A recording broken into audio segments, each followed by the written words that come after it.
Well, with Kutch time, the day is January 15th, 2026, and the Detroit Pistons just beat the Phoenix Suns 108-105, moved to 29-10 on the NBA season.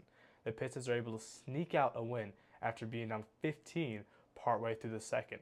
They won thanks to the return of Tobias Harris and Jalen Duren, who both finished with 16 points after both missing 2+ weeks of action.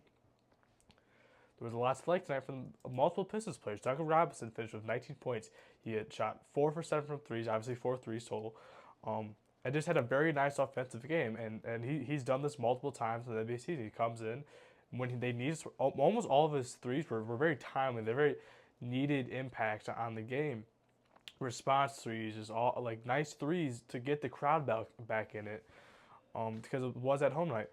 And like a very nice game from him all around from on the offensive side of the court. Jalen Duren, slam cover magazine athlete Jalen Duren, 16 points, 18 rebounds, 4 of them being offensive rebounds. Was a team best in its plus minus of plus 23. This guy is an all-star. Let's be honest, this guy should be an all-star. Obviously, in I think it's about 2 weeks' time now, or a week and a half at this point, that the All-Star reserves will be named. He probably won't be a starter. Obviously, didn't get enough of the fan vote, but coaches should be able to see that he is a very deserving All-Star player. He has nights like this quite often during the season. Actually, I think this is less than average on points, or like right as average for points per game. Obviously 18 rebounds is a decent amount more. But Jalen Duren, night in, night out, brings the second most stat-wise, statistically most pleasing performances of the night. K's obviously the best. Jalen Duren obviously has a great impact on both sides of the floor now. His defense did take a little bit through his career to get back or to get usable, but this season has been very good, and his offense is even taking more of a step, and him and the Cade connection is elite in the NBA, and why the Pistons are so good, and it's just why Jalen Duren deserves so much to be in the All-Star game. Pistons are the best team in the East by over, I think, at least 4 games now. So if you're the first seed in the East, you should have probably 2 All-Stars, and Jalen Duren is that second guy who is very much deserving. Tobias Harris, again, he makes his return tonight after missing 2+ weeks. 16 points, 7 rebounds, ties his career high of 5 steals. I didn't even know he had 5 steals today. That's kind of crazy to me.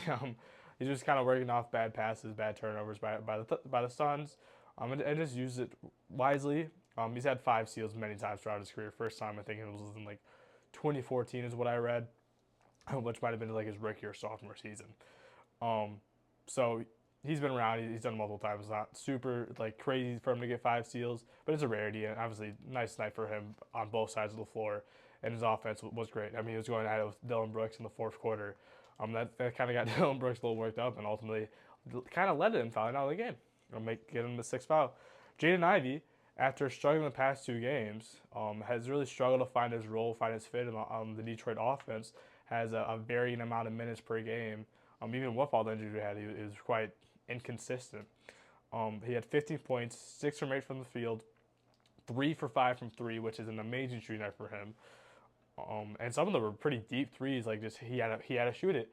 And it was like okay, he handled with the ball last, and he shot it, and he was making them. He made it. I think at least 2 of those threes were like that. And he definitely a top 3 game this season. You could definitely argue it's his best offensive game or definitely his best shooting game overall. Since he didn't really show much of a finishing touch today. And the thing is with Jaden Ivey, he is a different player. He's not the Jaden Ivey that we came to love or came to like on the Pistons. He's not this super athletic, around the basket every time, small shooting guard. He's just not that anymore. The injury kind of messed him up. He kind of messed up the athleticism, messed up that finish, messed up just the driving impact he used to be able to have.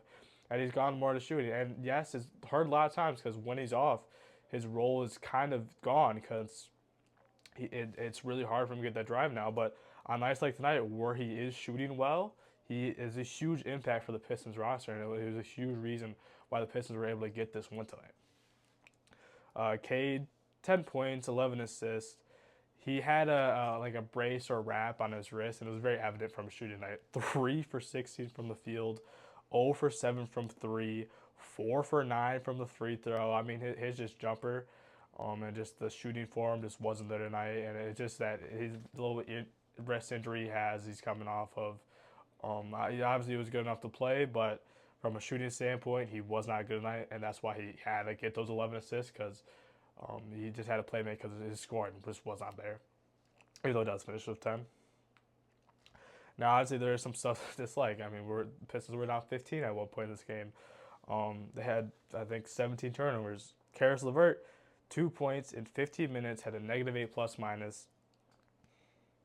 And the biggest issue I have with Karis LeVert is that he's obviously super inconsistent, but it would make sense if we just didn't have anyone else.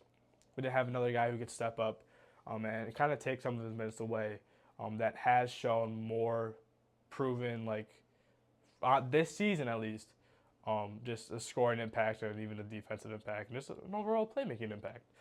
That's Dana Shakin. Dana Shakin, 6 minutes. Only had basically checked in one time. I think it was in the third quarter or like the end of the second. He comes in, plays one stretch, had a +7 in those minutes, in just 6 minutes. Not a lot of time, and that's what really started the run to get the Pistons back to lead and ultimately able to close out the game. But he doesn't check in again, and Karis LeVert does, and doesn't really do anything. He doesn't get 2 steals, which is nice, but like, I mean, Dana Shakins is just, I feel like he's proven way too much that he's an offensive threat. He's a playmaking threat. He can make defensive stops. He can do everything you want him to do that Karis LeVert kind of struggles on a decently consistent basis to have at least 2 of those 3, where Dana Shakins, it seems like he at least has 2 of those 3, if not all 3 of them on almost every night he plays. So Dana Shakins should be getting more minutes than Karis LeVert. This far in the season, I feel like it's way too easy to look at both their games and when they're in and their impact and not say that. The shooting tonight was abysmal. 9 for 32 from 3, and Jaden Ivey and Duncan Robinson really carried that. I mean, they have 7 of the 9 threes. Cade 0 for 7, abysmal. Javonte Green 1 for 5. I think almost all of his shots were from 3. He just wasn't hitting, and a lot of them were open. So it's just kind of a night in, night out thing for Javonte. Sometimes he's really good. I feel like on most nights, if he's getting those open threes, he's going to make at least one more, if not like 3. Tobias Harris, Isaiah Stewart, Ron Holland, all went 0 for 2. Again, you expect at least Tobias and Stu to at least make maybe one of those. Ron missing 2 is not too surprising. Free throws. I mean, Pistons wanted to make this game a little bit interesting in the end. They were up, I think, about 6. And then Ron goes 1 for 2. Like, he misses one free throw, and then Grayson Allen hits a 3.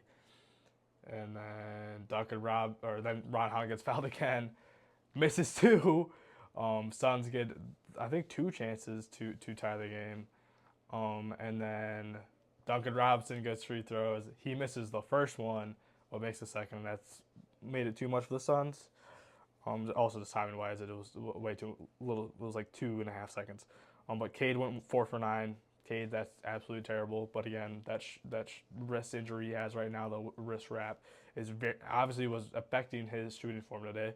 Ron Holland 5 for 9, missed 3 of those in those last kind of you need to make these free throws. Duncan Robinson 1 for 3, missed 1 early on too. Other than the pair of free throws he shot at the end. Next game is Saturday. It should be a decently easy win. It's against the Pacers. It's at home. The Pacers have the worst record in the league. They have 9 wins. What a fall off from them after making the finals and losing to Tyrese Halliburton to the terrible injury. But now they're a shell of what they were last year. But for the Pistons, should be a good win, I would expect. So thanks for watching.